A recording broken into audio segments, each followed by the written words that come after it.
Hi, welcome to Art Recycled with Mrs. Hollemeyer. Today we're going to do a lesson on op art, spelled O-P art. Now, op is short for another word. It's short for optical.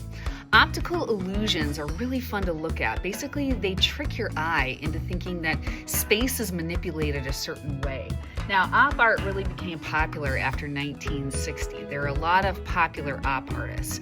MC Escher was one of them, and I'm sure you've seen maybe some of these famous optical illusions before that you see here. So today we're going to do a simple one with marbles that we create with paint and a spoon, and I use tempera paint, and then we just use Sharpies and white paper, and we kind of create this vortex that's going back to a vanishing point. A vanishing point is the point where all lines go to and they disappear. It creates that 3D effect. I also have some construction paper adding to the illusion a little bit. So these paper sizes, this is 9 by 9, 9 by 9, and this is 12 by 12. Now here's the thing, if you don't have construction paper, you definitely don't need to do this. Maybe your optical illusion is just this, and that's totally fine. But I would say Sharpie, white paper, some type of tempera paint, and a spoon are the basic supplies you're going to need to do this. If you have construction paper and then glue, to glue the marbles down, and a scissors to cut them out, you're going to need that as well. So let's go ahead and get started and learn how to do this fun op art lesson. All right, so to go ahead and get started here, I have white paper. I have 3 things to trace for circles for the marbles, and I have a marker, and I have my paint and a spoon. So the first thing I'm going to do is I'm going to take my 3 things that I'm tracing for circles, one big, one medium, and one small, and I'm going to trace. Now I'm using a Sharpie because I actually want to make sure that the Sharpie bleeds through the paper, because when we cut these out, we actually cut them out from the back, and you'll see why we do that here in a minute. Now those little ones are always hard to trace, and so I always say to my kids, like, if you try to trace that little one, when it moves, just put it somewhere else on the paper and try again, right? So I always double check, yep, I can see it through on the other side, and now I'm good to go and I'm ready to start to paint. So I have my spoon here, and the rule is this: every marble has to be a light color and a dark color. And so when I think of light colors, I think of white, yellow, orange, and basically for this project, kind of count every other color as a dark color. So now I'm going to take the back of my spoon and take the light color first. So in this case, it's going to be white. And the rule is I'm going to use the back of the spoon and rub it all the way in one of the circles, and I have to go past the Sharpie line, or at least up to it, right? Past it or up to it, which is, again, you can see the paint really does cover the Sharpie, which is why we cut them out from the back. Now I'm going to take my darker color that I want inside of that. So in this case, I'm going to go black. Now I know this is hard to see, but I know my Sharpie line is right about here. So I'm going to touch that Sharpie line, and I'm going to swirl in, and I'm going to move toward the center of the circle. And when I get to the center, I stop. Now, it doesn't look like a marble now, but if I cut it out pretty precisely later, then it's actually going to really look like a marble when it has nice crisp edges. So now between each marble, I have to wash my spoon, and it takes about 5 seconds. I say to the kids, rub the spoon really well, 1, 2, 3, 4, 5, and then I'm on to the next. Okay, now this last one is a little tricky because it's so small. I'm gonna fill it with yellow, and then my dark color is gonna be blue. And because it's little, when I get to this one, you're really just going around in a circle once, stop, and then I'm done. Now, kids ask, but what if I, combine the wrong 2 colors and I get brown? This one, it doesn't matter as much. So if I wanted to do like yellow with violet, you might get a tiny bit of brown, but because we're not stirring and over mixing it, for the most part, the 2 colors stay separate.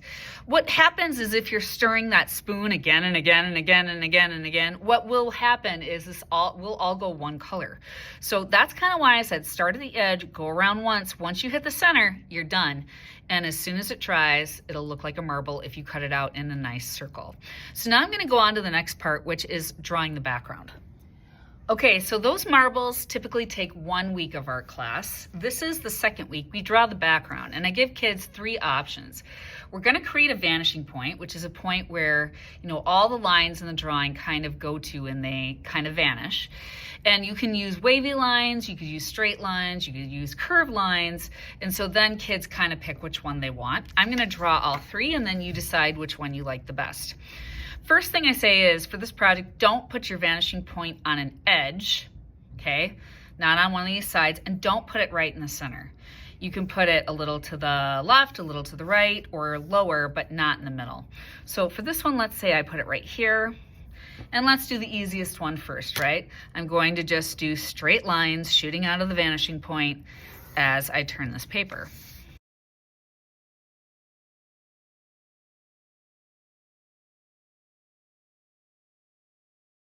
All right, now they're all approximately the same size. Some might be a little bit bigger than others. If you have one that's huge, you might want to divide it up into 2. But now this is what I'm gonna do, because the pattern of this is black, white, right? So I'm gonna go B, W, and I'm doing this lightly. B, W, B, W, B, W. Now this one actually worked out perfectly. You're gonna see some of them won't, and you're gonna see how I fix it later if I accidentally have BB in a row, which would be black, black, or WW in a row, which would be white, white. So I'm going to remove that one for now. Here we go, I'm gonna make another one. So here's my vanishing point. Maybe I'll do waves this time. Now waves I'm gonna make big, and it helps your illusion if the first wave is kind of little, and then as you go out, the next ones get bigger. And what helps me is if I just kind of keep turning my paper. All right, so now I'm gonna do that BW pattern in this one, and let's see how it turns out. Uh-oh, you see? In this one I have BB, black, black, which means this shape is gonna be really big, potentially. Now, if I don't think it's gonna be too big, I can just erase this line and say, hey, this is just gonna be one larger black shape. If I think it's not gonna be too big, right? So that's one option to fix it. The other option is this: erase this line and draw another shape in here. So it would go B, W, B. But I'll be honest, looking at this, I don't like that one as much. So I'm gonna go back to what I had, where this shape here is just maybe a tiny bit larger than the rest, and I'm just gonna make it one large black shape eventually. So that's the wavy line one. Next one is the curved line one. So again, maybe I put my vanishing point here, right? And I'm going to draw a big arc that curves. So notice how I'm turning the paper. My hand is actually always doing the same motion. All right, and let's count it out. All right, I have BB again. Now this one, I'm looking at it and this shape looks like it's gonna be really big. So what I'm gonna do for this one is I'm gonna erase this B. I'm gonna add in another line, and I'm gonna go WB like that, all right?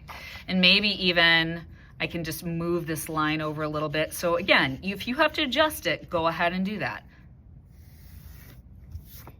There we go, I like that.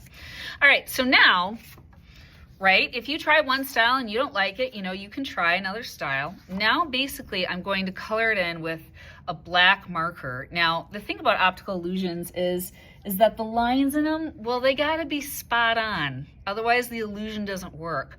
So if you're kind of messy with coloring and you're not staying in the lines, if you break the crispness of these lines, the cleanness of them, the optical illusion with the vanishing point isn't gonna work as well. So on this one, I always tell kids to outline the shape first with the marker, keeping track of which shapes should be black, and then when I color them in black, you want no white in those shapes.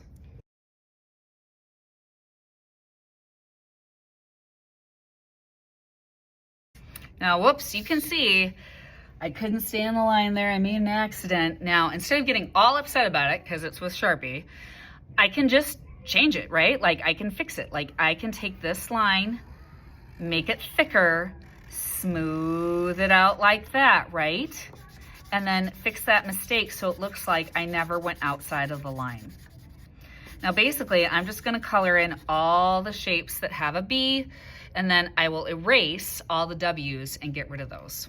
There we go. You can see that I'm all colored in now, smoothed out my edges. I'm looking pretty good. So this was 9x9 paper, right? So now I'm going to get another 9x9 piece of construction paper and then just a larger square for the back. This one's 12x12. You know, yours doesn't have to be. This kind of helps with the effect of the optical illusion though.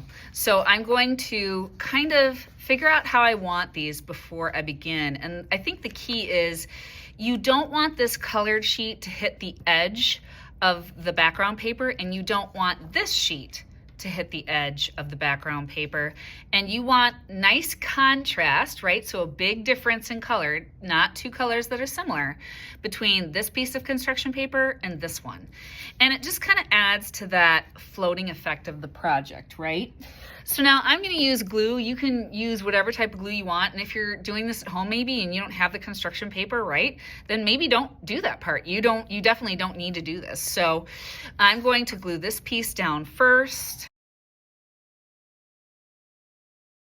All right, so now that this is glued on, I am ready to cut out my marbles and arrange them in a way where this looks like a vortex and they're being sucked into the vanishing point. All right, now that my paint is dry here, I'm gonna cut these out. Now, when I cut them out, this is why I kind of used that Sharpie. It was so that I could see through to the back. And I find it easier for the kids, you know, if they cut them apart first. And, you know, because it's an optical illusion, it really helps if we're as precise as we can be, trying to be really careful and stay on those black lines so that we do get circles that are pretty accurate. So as you can see here, I have my 3 cut out. Sometimes the paint kind of chips a little bit like that, you know, because we put it on pretty thick. No worries about that. The marbles will still look fine. So I have my 3 marbles cut out here, and looking at them from the front, they're pretty accurate. Maybe sometimes you'll have a corner that you need to trim off or something like that. So now when I glue them down onto my optical illusion here, they do have to go in a specific order. So this is the vanishing point, right? And so the marble that would be the closest to the vanishing point that's being sucked into the vortex, right, would be the smallest marble. Then in the middle would be the marble that is the medium size, and then the largest marble would kind of be towards an outer edge, right? So maybe I'll actually put this one here because it shows up a little bit better, and kids always ask me, hey, can this large marble go onto the frame a little bit? And I think that that's totally fine. And so now you can take whatever glue that you have, glue them down, and basically that is the whole project. So I hope you enjoyed this lesson today on Op Art on Art Recycled, and I will see you next time.